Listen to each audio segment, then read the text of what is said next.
gradually,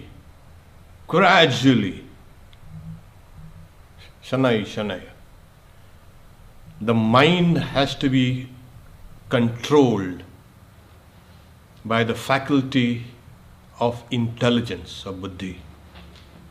And one must not think of any other thing while doing that. Also in the Upanishad we have something called Tameveka janata atmanam anyavacha vimudya. Know that one Atman and give up all other talk. Well, it seems like impossible.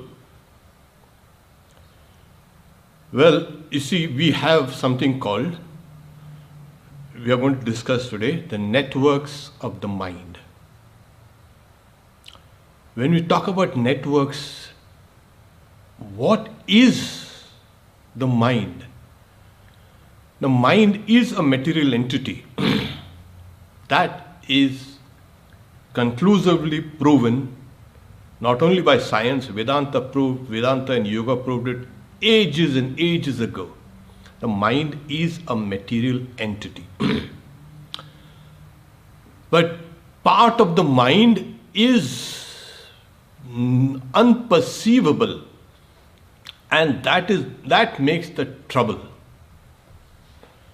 So when we see a tree, what do we see? We see the branches and the stem and everything. We see part of the roots, and we do not see how there's a network of roots down below. Those are as important as the tree. And that's the reason why that is a network. Those networks in the mind are the subconscious level. Now, everywhere there are networks. You have the whole body and the brain included. There are neural networks in the brain. There are networks in the lungs. There are networks in the capillaries. There are networks in the blood vessels. There are everywhere. Networks and networks and networks. So, what is there in our physiology, in our neurology, also is in the mind. This whole world is networked. It's not only networks in the mind. For our purposes, we will discuss the networks in the mind, the laws that govern them. But you must understand, all life is networked, all nature is networked, everything is networked. So, if the networks are in nature, everywhere, then we also must understand the mind also is a subtle aspect of that nature. And it also has to work on the principle of networks. Now, how do these networks operate? There is a law. Swami Vivekananda says the old philosophers, the logicians, spoke about the laws of cause and effect. There's a cause, and then the cause becomes in turn the effect. And then the effect in turn becomes a cause and gives rise to another effect. It is a chain. It's a long chain. They call this by the name of Zwepti. Now, what is Zwepti? One wave in the mind gives rise to a series of waves. Nothing is independent in the mind. Nothing is independent in nature. So, as a result, Vritti is a wave in the mind. And when one wave arises, it gives rise to a series of waves, the chain effect. It's like, we have this, even when you split atoms. So here, when you look at the dominoes, so you find one domino rising and lifting the other. We have reversed the video, of course. for our illustrations, but you get an idea. When one wave arises, like the one domino, it gives rise to a series of waves. And this spreads all over the mind. Now, the sensation, the stimulus comes from outside, and it awakens a wave, and that wave awakens then a series of associations. It's very important that the mind, or anything in the mind, an idea, a thought, or an emotion, gives rise to a series of waves. This is the power of association. It's a long chain. Okay. This has to be understood, because people are trying to control their mind. They need to control the whole chain of thoughts. Otherwise, we will not be able to do anything of the mind. So, a stimulus comes from outside, and stimulus also might come from inside. You may remember one thought, and then a series of thoughts that are associated with it arise. Now, there's just not one series, but overlapping series and series of chains, as it were, associations that rise with one thing. There is then another law in nature we find, which is also found in the mind, and that is called pravritti and nivritti. Pravritti is that which circles away, and nivritti which circles inwards. It's very important to know that this law of pravritti and nivritti pervades everything in this universe, from the subatom particle to the mind to everything in nature. So one is, as you see, it's spiraling towards the center, and that is the nivritti. As you keep on saying, things pull, and then again there is something called a pravritti. It disperses. It gravitates towards center and disperses. Things that you loved and liked, now that very thing has been broken. Who broke that? It is the power of nivritti. Gravitates, pravritti, and then the gravitation breaks, nivritti. So there's always a force and a counter force working on everything. Centrifugal, centripetal, and the gravitation, everything in the universe comes to a center and disperses. We see it all over nature. The mind also functions on these two powerful forces. One is the power of association, Zwepti, and then the forces that gravitate towards the center, you, in the mind, and that which is countering that force. In a healthy mind, both these have to be balanced. So when a force comes in, and you gather everything, so me, this is for me, my wealth, my name, my fame, and all these things, and then after a while, that thing breaks. It goes. That is unselfishness. Selfishness, unselfishness. Morality and immorality. So this whole nature works on this nature of the mind. These are the networks. Now, everyone who has tried to sit down and meditate, they understand. When they try to sit down and meditate, in the first few days, everything goes well. And then after a couple of days, or after even a couple of hours, you see all the, you can say, garbage coming out. All the old fossilized thoughts and all those things that you had forgotten, all the horror and all the good things also come. And that kind of disturbs you. Well, meditation is a process, it is actually cleaning up things.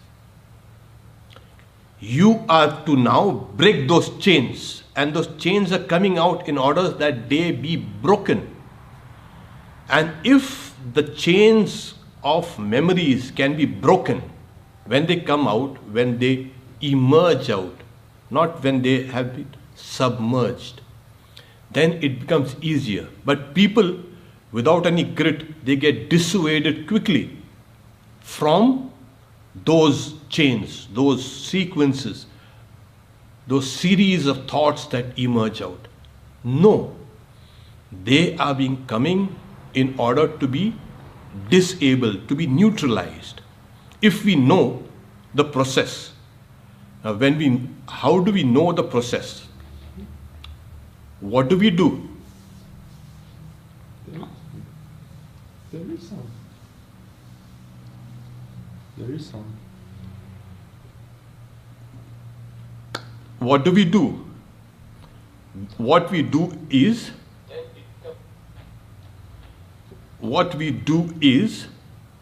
there was a slight, you can say, technical, you can say, difficulties here. Okay. So these series of these sequences, they emerge so that they have been destroyed. Now there are millions and millions of sequences there in the mind. So what do we do? And we find the Yoga Sutras say there are two types of, or two classes of waves in the mind. Those Zweptis, the long sequences. One class is called painful and the other not painful. It's called klishta and aklishta. Now, first we zero in on, the Yoga Sutras say, zero in on controlling the painful waves in the mind. It's called the klishta vrittis. Swami Vivekananda translated it as pain-bearing obstructions. These are obstructions, but they are painful. Now, what are they? They are ignorance, avidya, asmita, raga, dvesha, abhinivesha. That is ignorance. Then we have the sense of egotism, attachment, aversion, and the clinging on to life, a fear of death.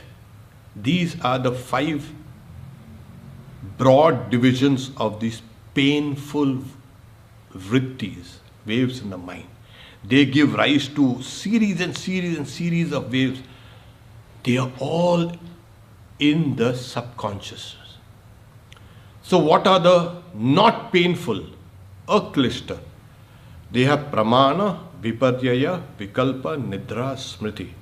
That is right knowledge, and then you can say non-discernment, and then verbal confusion, sleep, and you can say memory, nidra and smriti. So we don't have to tackle these first. We'll have to tackle the painful ones. And how do we do it? Out of those 5, ignorance, and then we have the egotism, attraction, aversion, and the fear of death. So out of this 5, the first, the second and third have to be conquered. The attraction and aversion, raga and dvesha. These are very powerful forces in the mind. If one can control them, one can control many things. So this is kind of understood. Now when we come down to this mind, this subconscious mind, and there is those huge, you can say, networks there. The whole thing has been laid out. You will have to catch the nodal points, a point where the chains are held. See, what happens, like the networks, all networks have nodes. And if you can get a grip on one of the nodes, then you loosen the chain. Now, where exactly are those nodes? Like I said, these are the 5 nodes: ignorance, and then we have something called egotism, attraction, aversion, and the fear of death. These nodes, as it were, the chains wrap themselves around those nodes. You will have to break those nodes. As simple as that. And when the nodes are broken, then what we have is the chains are freed. And what will happen? You see, there are 2 ways to do this, and we will practice them. How to disable the nodes. Because, like I said, there is one node like the stump of a tree, and then there is the chain round. There is not just one chain round one stump or node. There are hundreds and hundreds and hundreds of chains all across, spreading out from those nodes. And this is how we have to now take care of. How do we take care of? First is 2 things. The only weapon that you have is attention. Oh, once again, that old attention. Yeah. Yes, attention is a very, very powerful, you can say, factor. As things emerge out, it is your attention. So there are 2 methods. One is to break those nodes, breaking them, and once you break those nodes or that stump where the chains are wrapped, then chains become free. You feel liberated. And then next is creating a new network. The first example is, suppose there are some people who have a smoking habit or a drinking habit. Okay. Now that habit has become a chain, it's a bondage. It's a long sequence of changes. The moment a person sees that stimulant, all those thoughts rise in the mind, the Zwepti. Now, we also know that people can break habits. The very fact that habits can be broken means, yes, there is a counter force also prevailing that has to be kind of unearthed. So what happens is the pravritti is coming out from you and going out, and the nivritti is from inside, from outside in. These 2 forces, counter forces, they counter each other. So it's just that one must be able to see that nodal point or that stump where those chains are held and break those nodal points or stumps, and then you become free. Then the mind's processes itself takes care of breaking that old chain. Second is, like we have now the 5th generation, 5G networks being laid down in the country. So we are laying down a new network and discarding the old networks, 3G or 4G, whatever. What are we doing? We are replacing those old networks with a new network. And the new networks are nothing but, you can say, divine thoughts.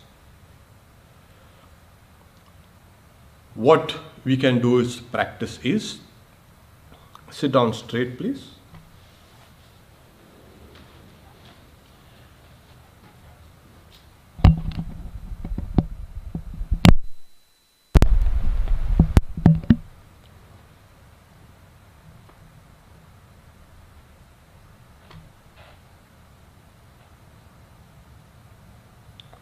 Close your eyes.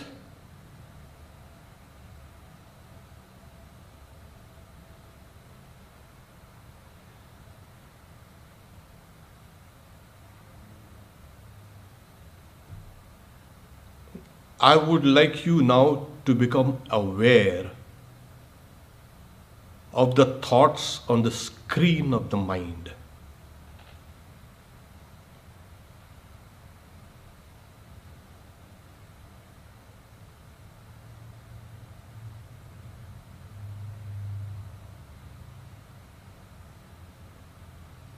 Right now, many of you must be experiencing there are very few thoughts.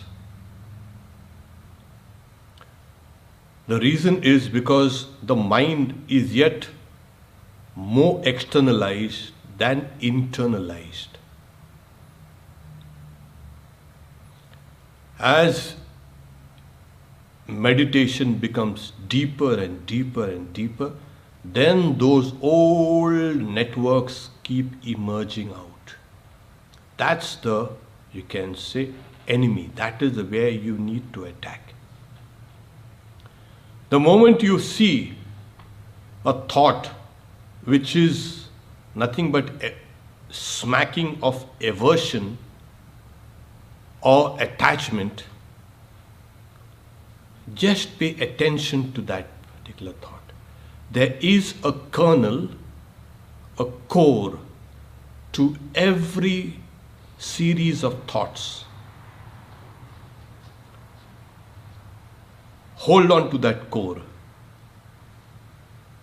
and disable it.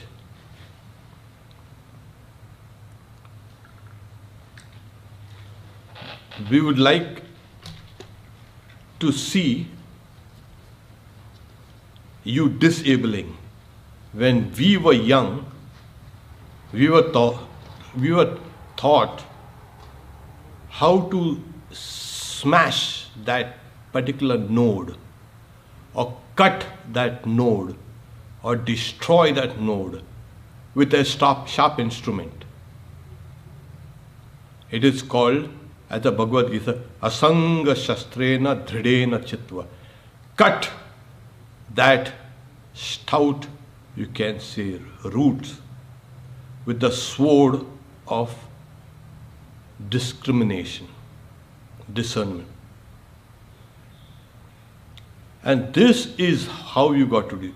Whenever you see a thought which smacks of aversion or you can say attachment, you need to squash it there and there. So those nodes will slowly become disabled and the chains will slowly break. So for this, we must use one of those, you can say, class of, you can say, vrittis, the cognitive vrittis, the non-pain bearing class of vrittis called pramana. That is, you can say, cognition. You must be able to use cognition in order to disable those pain-bearing obstructions.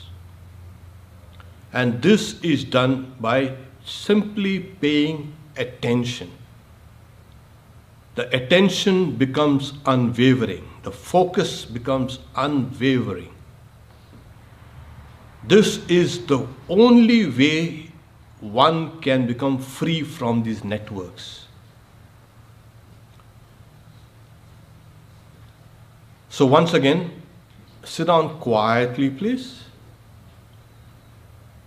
And as you're sitting down quietly, once again watch your thoughts.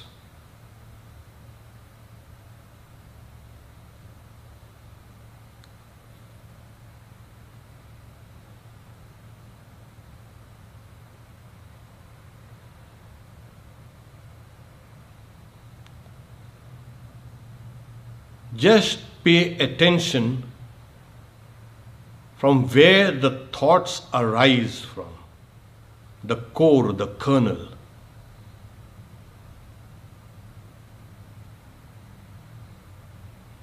It will emerge out of your subconscious, and that is the place where you need to hit.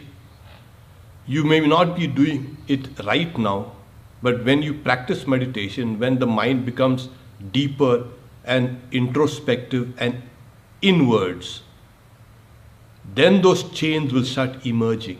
Because right now, you are paying more attention to my words and to what you are doing right now. But remember, this is the method.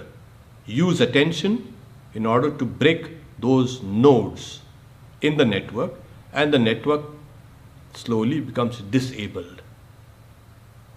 And as you begin disabling, or you can say destroying the old networks, you will have to build a new network. Now, how do you do that?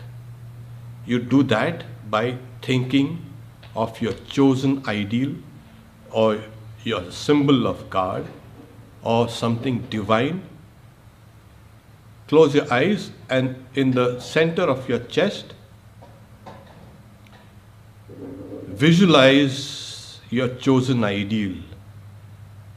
It might be a symbol, an image, anything. It might be a word also, a mantra. Repeat it, please. Repeat the mantra and visualize the deity. Visualize Shri Ram Krishna within your heart.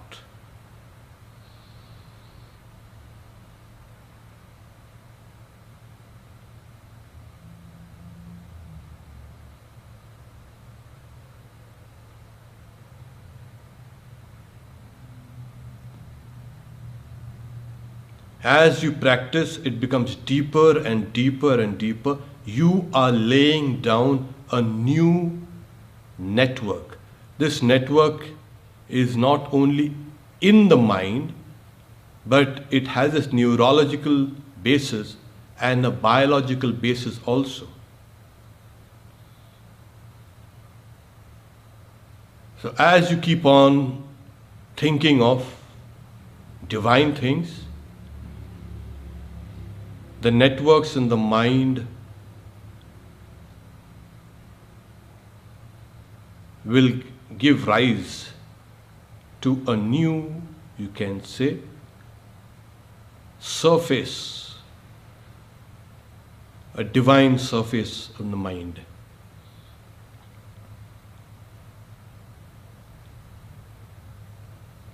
And that will influence the neural networks, and the neural networks will influence the biological networks. This is actual transformations through meditation. And as we keep on doing this over and over and over again, we are disabling old networks and building new networks. And then we will come to a stage where you have seen that you're using the laws of nature, the powers of nature, which are also the powers of the mind, in order to, you can say, meditate and improve. So, to recap a bit those two laws, one is the Zwepti, where one wave gives rise to a series of waves. One thought of the divine will give rise to the series of divine thoughts. And the pravritti and nivritti, that which is circling outwards and circling inwards. What happens is, a healthy mind, as I've said, have both these in balance. Things may come good or bad. That is the nature of the world. It will come in the mind, but they will not stay for long, because it will be broken up by the counter forces and it will go off. It will leave a residue, but that can be conquered later. We'll stop here for today. If there are any questions, we can put these questions. So there is a question here. Someone is experiencing anger during meditation, and some thoughts about people come this anger. So he's imagined during meditation that he's cutting those thoughts, but he still keep thinking about it after the meditation. When they will ever go away? Yes, so you are not cutting them on those very notes. What makes you angry? Find out. If it is anger that is rising because of jealousy or hatred or egotism, that's the place where you need to hit. And there's another method. If thoughts of anger comes, think of thoughts of love. That will counter this chain. As well as you can also find when thoughts of people come, think of lonely places, mountain tops, deserts, where there are no people, forest. So you'll have to balance one chain of thought network with the other in order to disable it. But like I said, if they are coming, you are letting them also come in. So we are completely under the power of networks. So find out, and one has to be brave in this thing. Self-analysis. Find out what exactly angers you. Don't run after the chain. And then when you find the cause, break it. Because the Zwepti is the law of causation. One wave of anger gives rise to another wave of anger, and then over and over it. Okay. He has a follow-up question, which is, should I avoid seeing these people that he feels angry towards? Oh no, running away will not do. Find out what exactly is disturbing you. I want you to avoid bad people, of course. I mean, the criminals and this and that and all. You don't go and say, oh, I'm the Atman and you are the Atman. No, you have to keep yourself away. But at the same time, you must be able to insulate yourself. You cannot be running away from people and things. That is not living. That is running away. Tell yourself that you are strong, you are part of the divine, and that all strength and succor is within you. Awaken your own strength and face people. Be articulate. The only problem why people run away from other people is lack of articulation and knowledge. When you are sure of yourself, very sure of yourself, you build self-confidence. Another question came. Maharaj, I'm having trouble with the concept of the negative being inside and the positive being outside. Can you clarify? No, both negative and positive are inside. There is no such thing as negative and there's inside negative and positive outside. No. Both negative and positive are inside. There are golden chains and there are chains made of iron. Both are equally strong to bind. Now what we need to do is, you can say, those negative forces also come in, and if you can let them work their way in, you must be also let them work their way out. So both negative and positive forces come in. Pravritti and nivritti are the two forces that either go out of you and come within you. The world is a mixture of both good and bad. How do you avoid it? This is the way. What we do is, when things come in, which I have a self-interest in, I keep holding on to it. That is a problem. The moment I keep on accumulating things, heaping them on that center, and I don't want them to go away from me, that is the problem. So things will come in and things will go out. The river is constantly flowing. Let the flowing river continue. Don't try to dam it. So things will come in and things will go out. Positive things will come in, positive things will go out, negative things will come in, negative things will go out. The idea is this is the way the mind and nature works. Then you will be able to get a grip on the mind. To get a grip on the mind, you must know the mind, know what exactly runs the mind. And if you have negative things inside, let go. Just let go.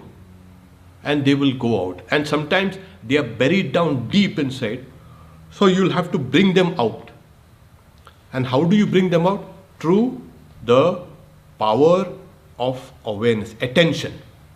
Face those things completely. Those that embarrass you, those that make you grimace, you wince, those that make you cry, those that make you agitated. Face it. Let them emerge and you look at those things. And as you look at those things, they will become disabled. Question regarding the flame meditation. During meditation, focus on the flame. Should I repeat the mantra or should I just focus on the flame? If you can do both, good. If you can do one of them properly, just focus, that also is good. So I would like you to focus on the flame and narrow it down from the periphery down to the center, and at the same time repeat the mantra. You're using both the name and form principles of the mind. During meditation, doing japa, I lose the mantra, but I feel I am mumbling, like it No. comes back in after a few seconds. No, one Can you has to repeat be it? when repeating the mantra, sometimes you lose a kind of awareness and it's like you're mumbling something and then suddenly you come back. No, that is the mind just lapsing into a kind of a indolence or kind of a, you can say, it's diverted. One has to become aware. See, what happens is, this is a powerful tool in your mind. So one has to repeat it, the mantra, while thinking of its meaning, and as I've said before, also visualize the image of the deity. So these three things have to be done simultaneously. Repeating the mantra, visualizing the deity, and thinking of its meaning. So this occupies the mind. It makes the mind perfectly alert and conscious. Last question. Pranam Maharaj, I feel the distance between myself and my mind after meditation. How does one increase the quality of meditation? Because after some time this disappears. Oh, if you can, if you are feeling different from the mind, that's wonderful. That's in one of our future videos, we will discuss this. Oh, that's wonderful. You are actually not the mind at all. You have got into this mess due to an old, you can say, ignorance, avidya, they say. And we think that we are mind, the thoughts are mind. So if you can disassociate yourself from the mind, it's good. But we are talking now about the subjective and objective mind. It is within something called antakarna, inner instrument. The mind is objective. The seer of that mind is the subjective mind or the buddhi. So that is actually within it. So though you think that the mind is different from me, you are within that, you can say, module. The subjective mind is watching the objective mind. So now make the subjective mind stronger and stronger. And stop identifying yourself with the objective mind. There came another question. You want to answer? How do I cut the bond of negative thought in meditation? Oh, think of positive thoughts. How do you cut the bonds of negative thoughts? Well, you bring in, if you feel unloved, take for instance, just remember that God loves you. Yes. Then there are millions and millions of people who are unloved, uncared, isolated.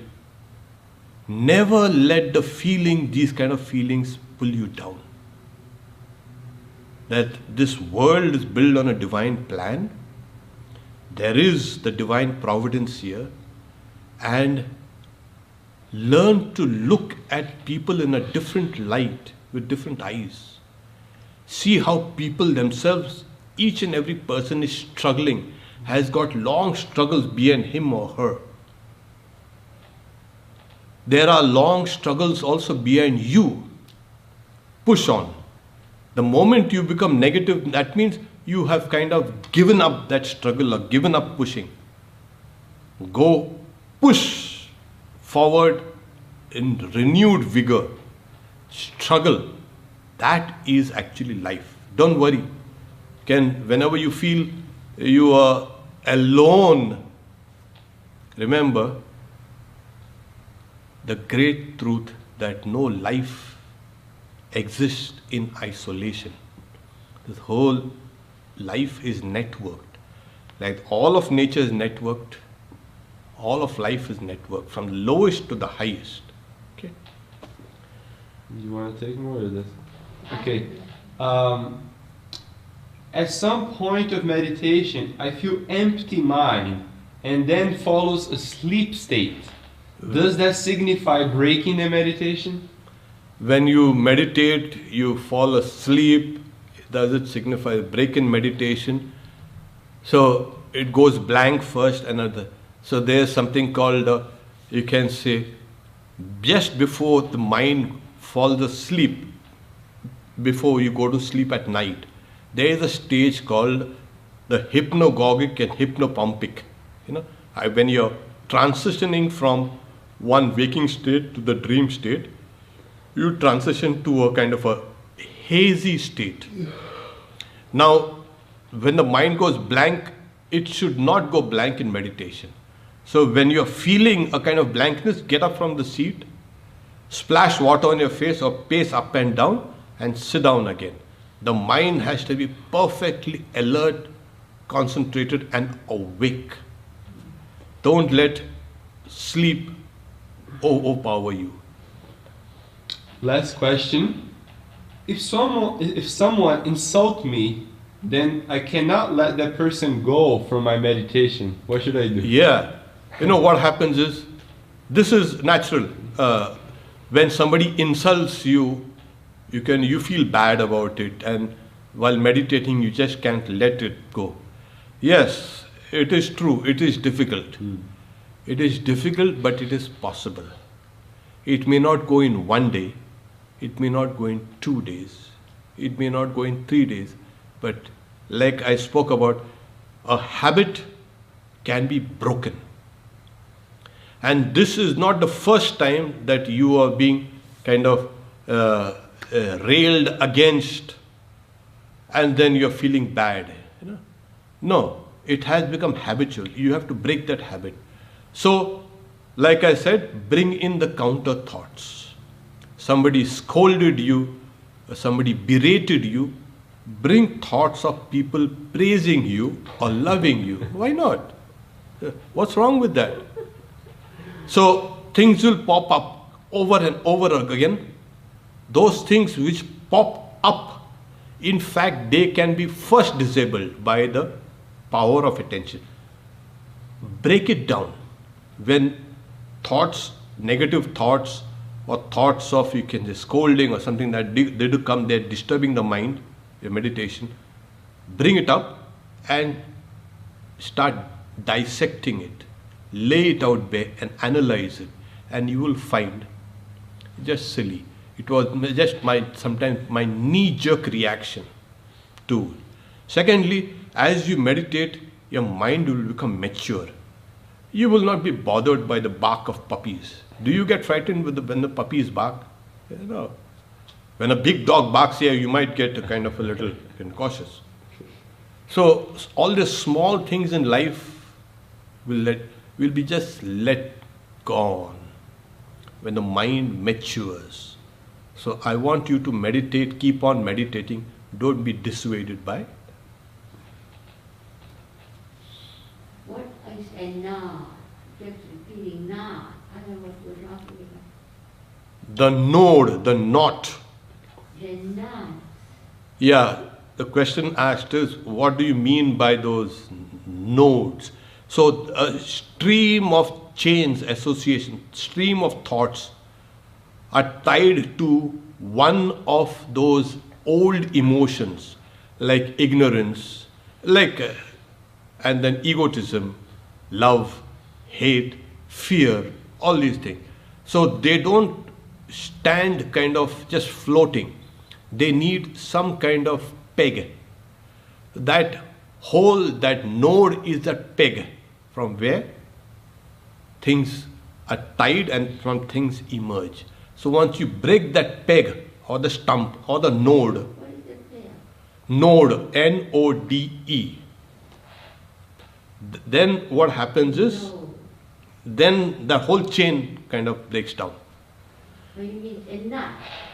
Yes, Another word is not for the nose. yes, I got it. yes. Thank you. Om Shanti Shanti Shanti.